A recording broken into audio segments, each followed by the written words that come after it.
And the next speaker is also online. It's Pam Taub, who will speak of building cardiometabolic resilience. Can you hear me? Yes, I can. Can you upload your talk? Sure, I can. Okay, I think you can start. Well, it's great to be here today and to talk about building cardiometabolic resilience. I'm Pam Taub. I'm a cardiologist and professor of medicine at UC San Diego. I wish I could be there in Copenhagen with you today. I'm going to talk about cardiometabolic disease. As a cardiologist, this is something that I focus on and focus on how I modify risk in patients with cardiometabolic disease to prevent future heart attack and stroke. I'm going to also highlight how cardiometabolic resilience is really important in the era of COVID-19. Then I'll talk about some strategies to increase cardiometabolic resilience, including lifestyle and pharmacologic approaches, and how we can incorporate these recommendations into clinical practice. Cardiometabolic health is very important, and it really encompasses both glycemic aspects of health as well as lipids and blood pressure. In the United States, 1/3 of our population has metabolic syndrome. And if you look at the criteria by which we define metabolic syndrome, we can see that it's not hard to meet this criteria. It just requires an elevated triglycerides over 150, an increased waist circumference, low HDL, a mildly elevated blood pressure, and a mildly elevated glucose. So it's not surprising that a significant portion of the US and the world population has metabolic syndrome. Metabolic syndrome is really the tipping point to other disease, such as diabetes, cardiovascular disease. So metabolic syndrome really represents a really critical point of intervention where we can prevent progression to further disease. And COVID-19 really highlights why we have to do more in terms of prevention and treatment of cardiometabolic disease. In many ways, COVID-19 is a cardiometabolic disease. If you look at the mechanisms underlying how COVID-19 can exert a more significant effect on certain patients versus others, or who are those patients that get more severe manifestations of COVID-19? Well, those are patients who have this underlying cardiometabolic substrate, and that includes things like insulin resistance, dyslipidemia, elevated blood pressure, and endothelial dysfunction. So we've already seen that vaccines are not enough. They're a great strategy, but we need to do more in addition to vaccines. And one of the most important things that we need to do is increase the resilience of our population to cardiometabolic disease. And as someone who's taken care of a lot of patients with COVID-19, both in the inpatient and outpatient setting, it's obvious that underlying cardiometabolic disease is a big risk factor to COVID-19. And so the more we can do to address a lot of these underlying aspects of cardiometabolic disease, including insulin resistance, endothelial dysfunction, the better that we will do as a population in overcoming COVID-19.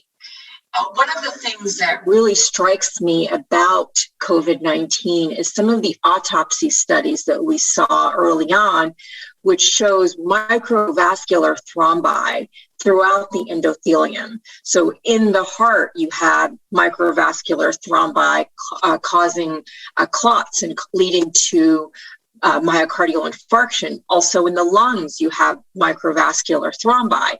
And all of this just highlights how endothelial dysfunction is such a driver of disease in COVID-19. And we all know that endothelial dysfunction is related to cardiometabolic disease. We see endothelial dysfunction in our patients with atherosclerotic cardiovascular disease.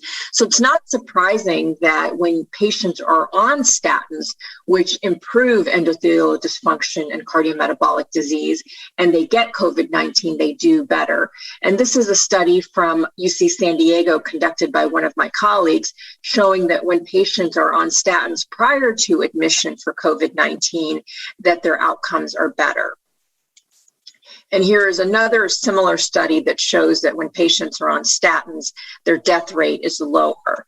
And it's not surprising because we know that statins have an incredible impact on a lot of the underlying substrate for cardiometabolic disease, including improving endothelial function, improving nitric oxide levels. They also decrease platelet activation. So it really highlights how, in terms of preventing severe complications of COVID-19, that we need to be improving endothelial function and decreasing inflammation, and also working on improving the cardiometabolic resilience. So what are some lifestyle strategies to improve cardiometabolic resilience in our population? One thing that we've seen in many studies is that time-restricted eating, which is a type of lifestyle where you fast for 12 to 14 hours a day, can really improve the circadian rhythm and really align eating patterns with circadian rhythm. And this can lead to improvement in a lot of different cardiometabolic parameters. We've seen that when you have a disruption in your circadian rhythm, so for instance, patients who are shift workers working at night and not really aligning their eating patterns to their circadian rhythm have a lot of cardiometabolic complications, including glucose intolerance, obesity, and increased cardiovascular disease. So it's really important to try to align our eating pattern with the circadian rhythm and avoid circadian rhythm disruption. And time-restricted eating is one such strategy. What you see here is that circadian rhythm disruption really underlies so much chronic disease, including cancer. In the last talk, you heard about how fasting mimicking diets can decrease cancer risk. So circadian rhythm is a really important parameter that we need to pay attention to when we're devising lifestyle strategies for our patients. So what is time-restricted eating? People get confused all the time. They think it has to do with skipping breakfast or changing the dietary content or quality of the food, but it's really aligning dietary intake with the body's circadian rhythm. And it's really important to human metabolism at the cellular and organismal level. And then the other point of confusion is the term intermittent fasting. So people think that any type of fasting is time-restricted eating, and it's not. There's a lot of different ways that you can fast. One is alternate day fasting, where you have a day where you basically have minimal caloric intake, followed by another day where you have normal caloric intake. And then within time-restricted eating, there's a lot of different types of strategies.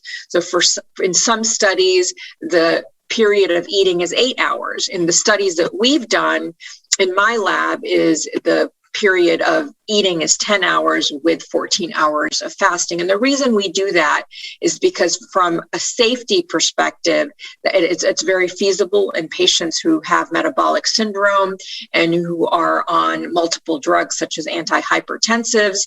It does not cause any adverse effects such as hypotension or hypoglycemia. And a 10-hour eating window is much more easy for patients to adopt and sustain long term. So when we hear the term intermittent fasting, we really want to be more focused on what what it's referring to, whether it's an alternate day fasting regimen or whether it's time-restricted eating. And for patients, especially patients on multiple medications, some of these more aggressive regimens are not safe. I have had patients who've done alternate day fasting, have gotten hypotensive, dizzy, have passed out. So it's really important for patients on medications that we guide them to safe strategies.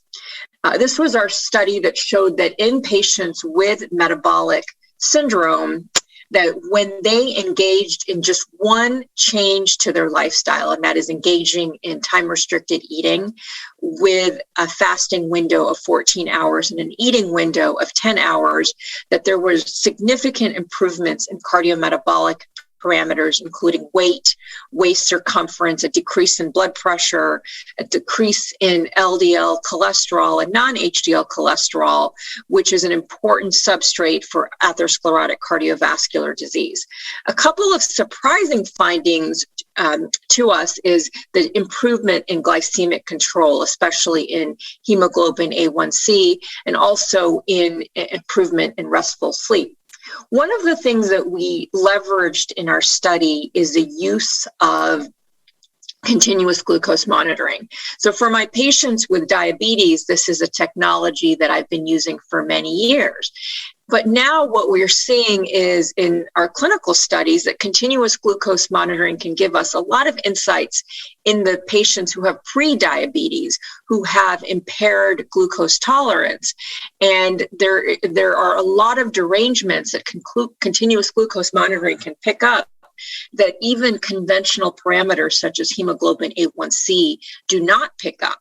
Because what you get with continuous glucose monitoring is you get response to caloric intake. So for instance, in this patient, what you see is certain foods, such as a dinner that has a burger, fries, and a milkshake, causes a spike in glucose. And not only is there a spike, but the duration of the spike is prolonged. So in this particular patient, for instance, if you got a hemoglobin A1C, it may be normal because it's an average of glucose over a 3-month period. But what you see here is that there is abnormality in glucose levels after a meal. So it can give you a lot of insights, and we're leveraging this technology for a lot of our clinical trials. What we also saw in our trial is that after a regimen of time-restricted eating, patients who had elevated hemoglobin A1C really improved overall. And here is an example of an improvement in cardiometabolic flexibility or cardiometabolic resilience. What you see before time-restricted eating is a significant increase in glucose, especially post meals. And what you see after time-restricted eating is how that increase is blunted and stays within normal range. So you can see here how a simple lifestyle intervention is really improving cardiometabolic flexibility. And what we've seen is the benefits of time-restricted eating go way beyond weight loss. So many people think that time-restricted eating is just a way to inadvertently lose or restrict calories. But what we see is that, yes, there is some slight restriction of caloric intake, on average about an 8% decrease in caloric intake, but the benefits of time-restricted eating go way beyond just caloric restriction. So in our studies with time-restricted eating, we see a reduction in body weight, but what we see is that reduction in body weight translates to a much higher reduction in LDL cholesterol. So there are other mechanisms at play beyond just caloric restriction.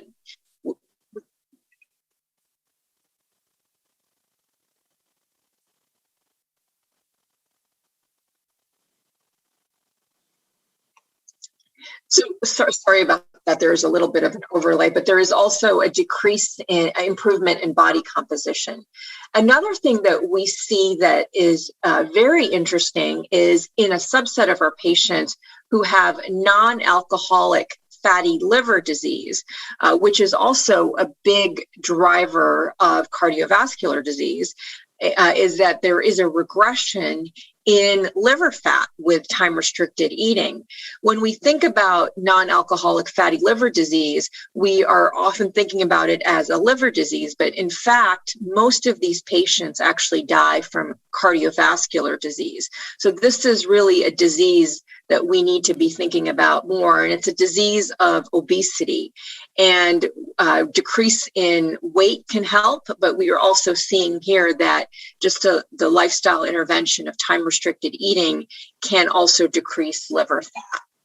So time-restricted eating is a simple lifestyle strategy. And the reason that I say it's simple is because the instructions that we give to our patients are much less complicated than the instructions we give when we ask them to engage in caloric restriction or other type of dietary regimen.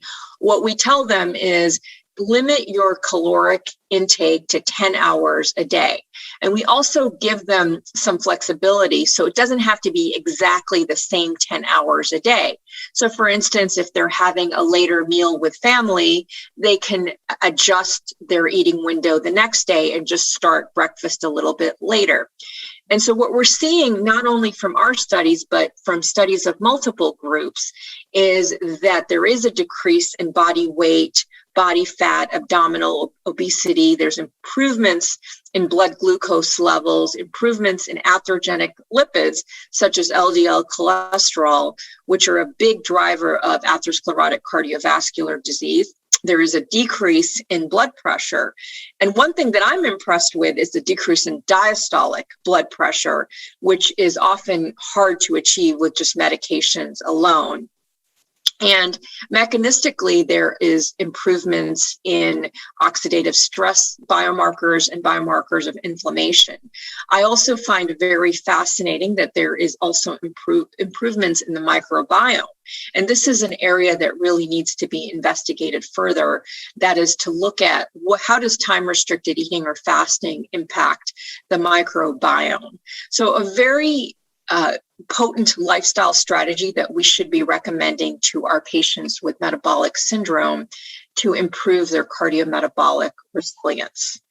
In terms of mechanisms, there are many postulated mechanisms, but one that has really gotten a lot of traction is that fasting results in a metabolic switch from glucose to fatty acids and production of ketone bodies such as beta hydroxybutyrate.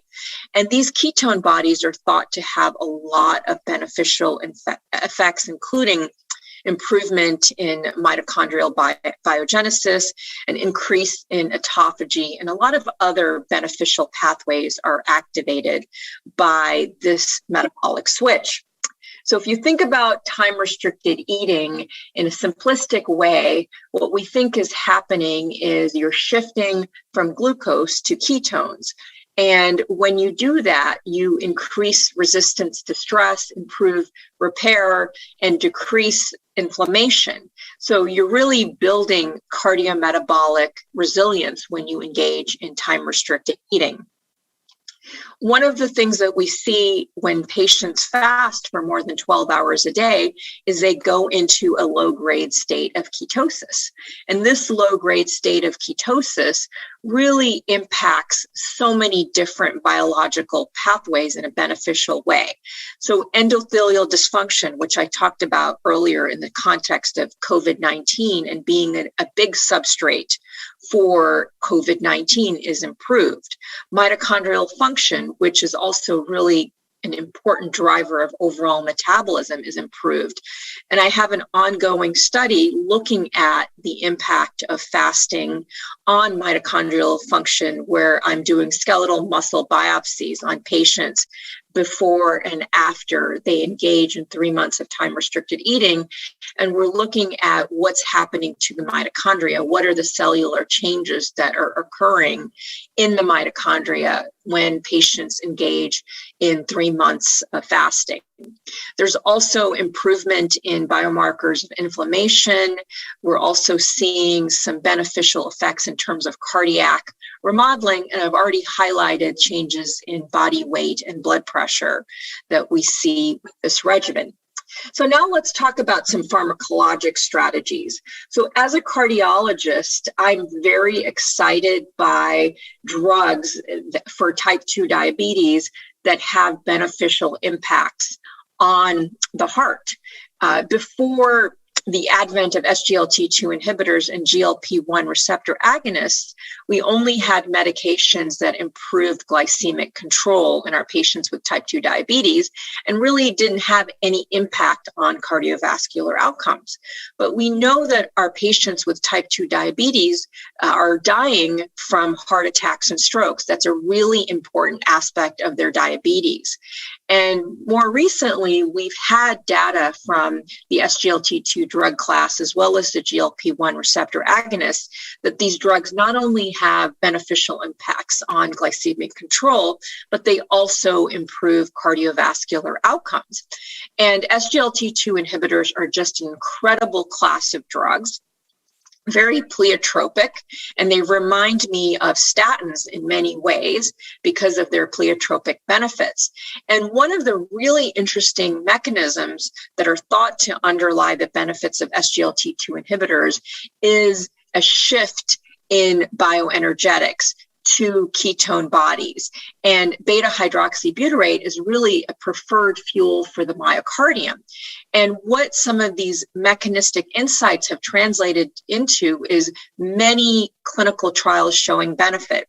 We just had a trial at the European Society of Cardiology meeting presented called the Emperor Preserve trial, in which an SGLT2 inhibitor showed benefit in patients who had heart failure with preserved ejection fraction. And this is truly a breakthrough because there has been no other drug that has shown any cardiovascular benefit for patients with heart failure with preserved ejection fraction. Another interesting aspect of SGLT2 inhibitors is patients lose weight with these drugs. They lose on average about 5 pounds when they start an SGLT2 inhibitor. And some of that could be from the osmotic diuresis that the drugs cause. But we also think that there is some fundamental shift in bioenergetics that these drugs are causing. So this is a drug that I often use in my patients with type 2 diabetes to improve cardiometabolic resilience.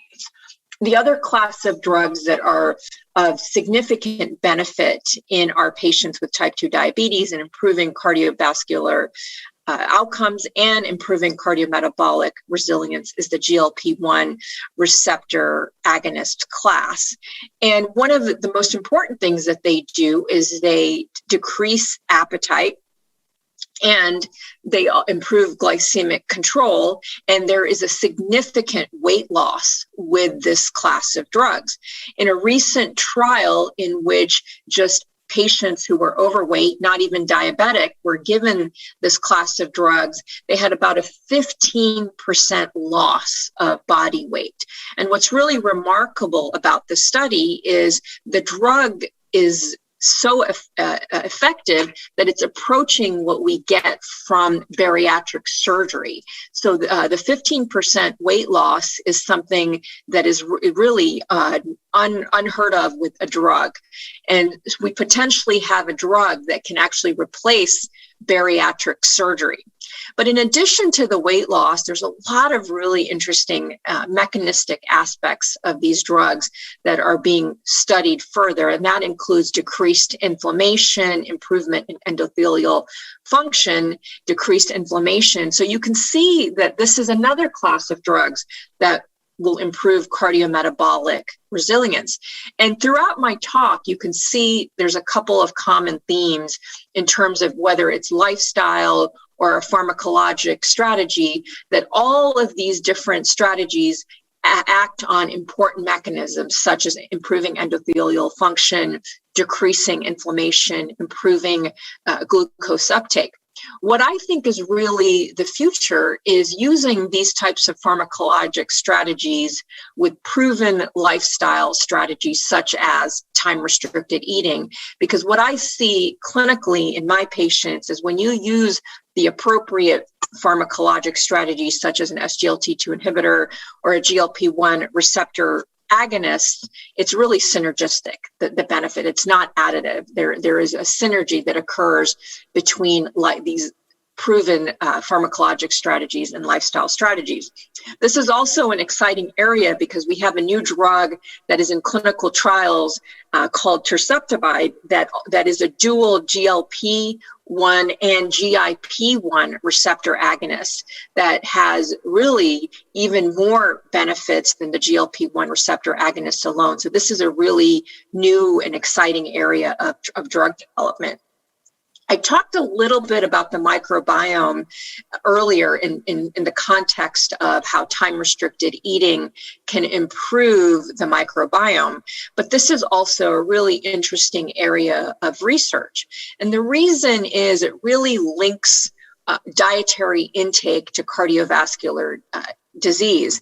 And one of the most important studies that emerged is looking at a biomarker called T-Mayo and how that biomarker can impact cardiovascular risk. So T-Mayo is produced when we eat a meal that is very high in animal-based proteins. And when you eat an animal-based diet, you have higher levels of T-Mayo. When you eat a more plant-based diet, you have lower levels of T-Mayo. And what they've shown is higher levels of T-Mayo in the blood is associated with increased rates of cardiovascular events. So this is a really important biomarker for us to pay attention to because it makes us think more about the microbiome and the impact of diet on the microbiome. There are some small studies showing that when you fast, you actually can decrease T-Mayo levels. So again, this is a small study. We have an ongoing study to look at T-Mayo levels in patients undergoing cardiac rehabilitation after a recent heart attack and looking at impacts of fasting on T-Mayo levels. So this is an area that we need to be thinking about more because it's an actionable area. We can then go back to our patients and ask them to make certain modifications in their diet. And what we see is that when we really modify T-Mayo levels, a lot of important parameters that I've already talked about improve, including Pam? Pam, excuse me. We are really running out of time here. We are 20 minutes, about 18 minutes behind schedule now, and we have to have a dinner. So I think you need to really wrap up within a minute, and so that people can eat, because we have 2 sessions more after this. So Pam, I apologize for cutting you off, but please finish up. Thank you. No problem.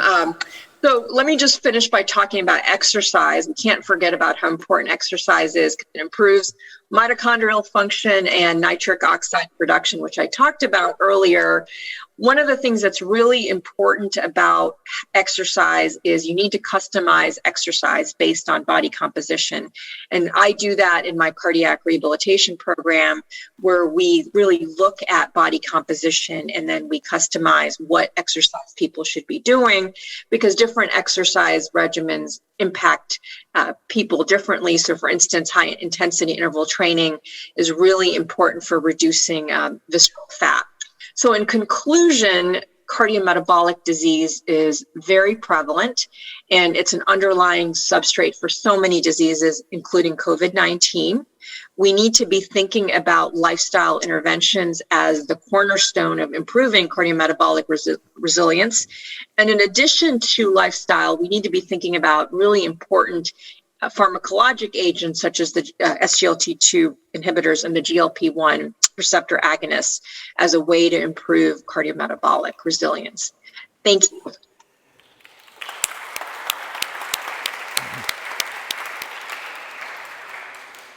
Thank you very much, Pam, for this broad overview.